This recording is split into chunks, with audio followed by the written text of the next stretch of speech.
Assalamualaikum warahmatullahi wabarakatuh.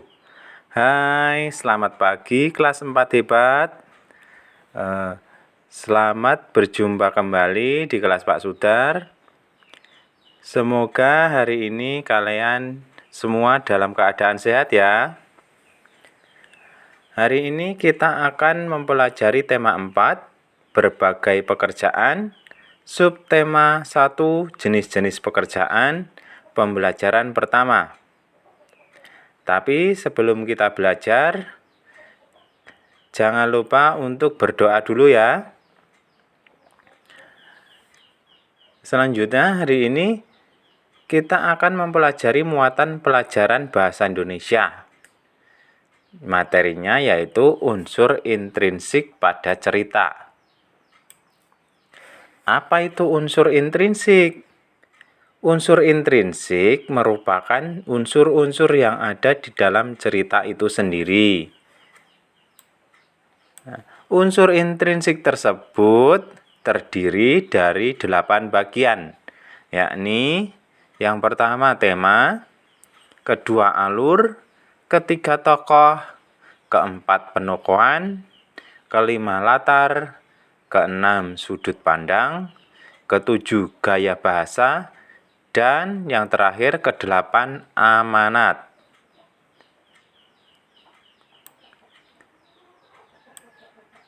Tema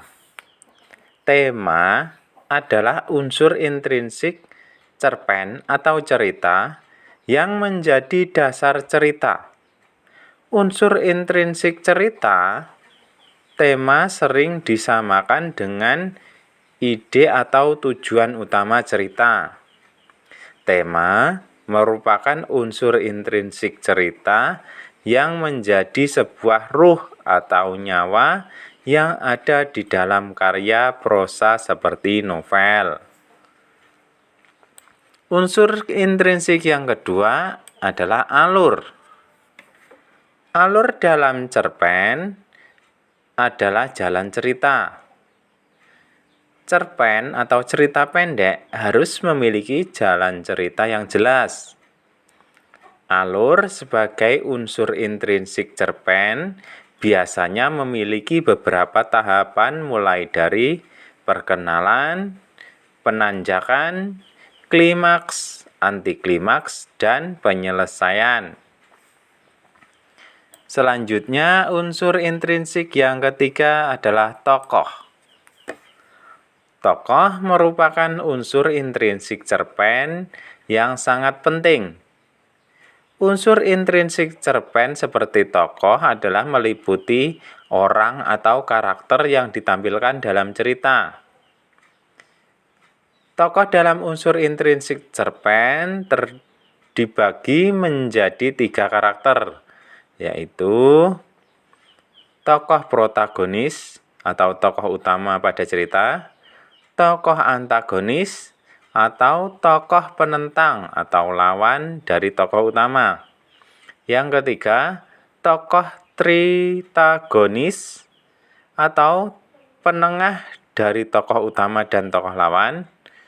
Yang keempat, tokoh figuran, yaitu tokoh dalam cerpen yang menjadi tokoh pembantu dan memberi warna pada cerita. Yang keempat, penokohan. Penokohan dalam unsur intrinsik cerpen merupakan penentuan watak atau karakter dari tokoh tersebut. Penokohan ini bisa digambarkan dalam sebuah ucapan, pemikiran, dan pandangan saat menyelesaikan suatu masalah.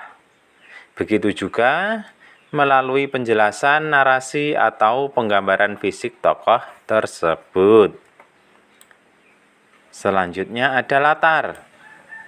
Latar atau setting disebut unsur intrinsik cerpen sebagai landas tumpu, mengarah pada pengertian tempat, hubungan waktu, dan lingkungan sosial tempat terjadinya peristiwa-peristiwa yang diceritakan. Keberadaannya sangat penting untuk membangun suasana dalam cerita. Latar dalam unsur intrinsik cerpen dibagi menjadi beberapa macam, seperti waktu, tempat, sosial budaya, keadaan lingkungan, dan suasana. Selanjutnya ada sudut pandang. Sudut pandang adalah arah pandang dari unsur intrinsik cerpen seorang penulis dalam menyampaikan sebuah cerita. Sudut pandang menjadi cara atau pandangan yang dipergunakan pengarang sebagai sarana untuk menyajikan tokoh, tindakan, latar, dan berbagai peristiwa yang membentuk cerita dalam sebuah karya fiksi pada pembaca. Yang selanjutnya, gaya bahasa. Gaya bahasa dalam unsur intrinsik cerpen menjadi ciri khas dari penulis saat menuliskan cerita. Gaya bahasa ini bisa dibedakan dari penggunaan majas, diksi, dan pemilihan kalimat yang tepat di dalam cerpennya. Kemudian yang terakhir ada amanat. Amanat adalah unsur intrinsik cerpen berupa pesan moral yang ditulis oleh penulis cerita. Amanat bisa dipetik oleh pembacanya setelah membaca karya tersebut. Amanat atau pesan moral sebagai unsur intrinsik cerpen biasanya tidak ditulis secara langsung melainkan tersirat.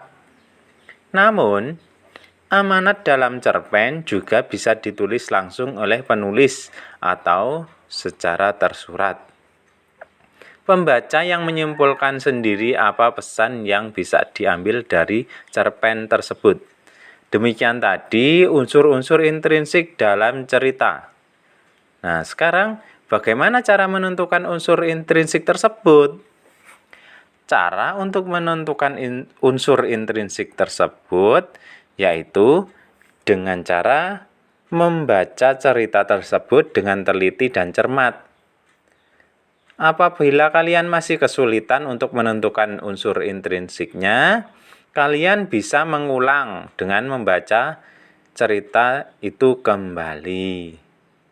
Jadi, apabila kalian masih kesulitan, bisa juga minta bantuan atau berdiskusi dengan orang tua, kakak, atau saudara. Demikian materi pada hari ini. Pesan Bapak, kalian harus terus semangat belajar, jaga kesehatan, dan sampai jumpa besok pada pembelajaran berikutnya. Wassalamualaikum warahmatullahi wabarakatuh. Assalamualaikum warahmatullahi wabarakatuh. Hai, selamat pagi anak-anak kelas 4 yang hebat. Berjumpa lagi di kelas Pak Sudar. Semoga hari ini kalian semua dalam keadaan sehat walafiat ya. Dan tetap semangat untuk mengikuti pelajaran pada hari ini. Tapi sebelum kita mulai belajar, mari semua kita berdoa bersama. Berdoa dimulai. Berdoa selesai. Nah, hari ini kita akan mempelajari tema 4. Berbagai pekerjaan. Subtema 1, jenis-jenis pekerjaan. Pembelajaran pertama. Muatan pembelajarannya IPS dan materi yang akan kita pelajari hari ini yaitu jenis-jenis pekerjaan. Nah, apa itu pekerjaan? Pekerjaan adalah kegiatan yang harus dilakukan orang untuk memenuhi kebutuhannya setiap hari. Manusia mempunyai kebutuhan pokok yang harus dipenuhi. Mungkin kalian sudah mengetahui di sekeliling atau sekitar rumah kalian, penduduk di sekitar situ banyak sekali jenis-jenis pekerjaan. Jadi seperti orang tua kalian, pekerjaannya apa? Mungkin ada tetangga kalian yang berbeda lagi pekerjaannya. Seperti itu. Nah, sekarang jenis pekerjaan penduduk berdasarkan daerah tempat tinggal. Yang pertama, pekerjaan penduduk di daerah pegunungan atau dataran tinggi. Yang kedua, pekerjaan penduduk di daerah dataran rendah. Kemudian yang ketiga, pekerjaan penduduk di daerah pesisir pantai. Nah, untuk selanjutnya kita akan bahas satu persatu. Yang pertama, pekerjaan penduduk daerah pegunungan. Nah, contohnya bertani. Nah, di pegunungan itu ada yang pekerjaannya sebagai petani, terutama bertani sayuran. Ada juga yang pekerjaannya budidaya ikan air tawar. Kemudian ada lagi usaha penginapan atau hotel. Ada yang berdagang hasil-hasil pertanian. Ada pula penyuluh pertanian dan pemandu wisata. Itu tadi pekerjaan penduduk daerah pegunungan. Nah, untuk selanjutnya, pekerjaan penduduk pesisir pantai. Contohnya, nelayan lepas laut. Ada juga petani garam, petani rumput laut, pekerja restoran, karena di pantai banyak kawasan wisata. Jadi banyak yang berkunjung di pantai tersebut. Jadi banyak yang bekerja membuka restoran di sana.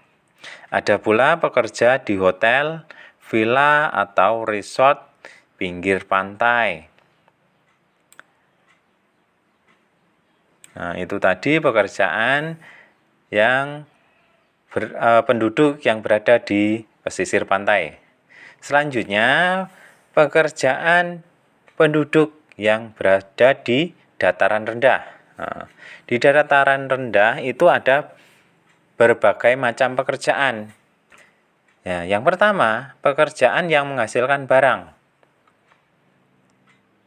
Yang menghasilkan barang contohnya tukang kayu, pengrajin, ada petani, peternak, pembuat kue, pedagang, nelayan, dan sebagainya.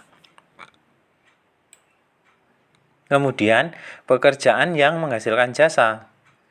Nah, ini pekerjaan yang menghasilkan jasa yang menggunakan pendidikan tinggi. Nah, contohnya ada dokter, bidan, guru, pilot, polisi, tentara, arsitek, perawat, dan sebagainya. Ada pula pekerjaan bidang jasa yang tidak perlu ijazah tinggi. Contohnya ada tukang jahit, montir, tukang cukur, supir, dan sebagainya. Demikian jenis-jenis pekerjaan berdasarkan daerah tempat tinggal penduduk. Nah, jadi ada berbagai macam daerah dan berbagai macam pula pekerjaan penduduk tersebut. Kalian juga bisa mencari informasi lain mengenai jenis-jenis pekerjaan yang lain secara rinci. Boleh membuka internet, boleh juga dengan membaca buku atau berdiskusi, bertanya kepada orang tua, teman, kakak, atau saudara yang lainnya. Nah, untuk pembelajaran hari ini, sekian. Terima kasih. dan selalu semangat untuk belajar, jaga kesehatan, dan pembelajaran pada hari ini Bapak tutup. Assalamualaikum warahmatullahi wabarakatuh.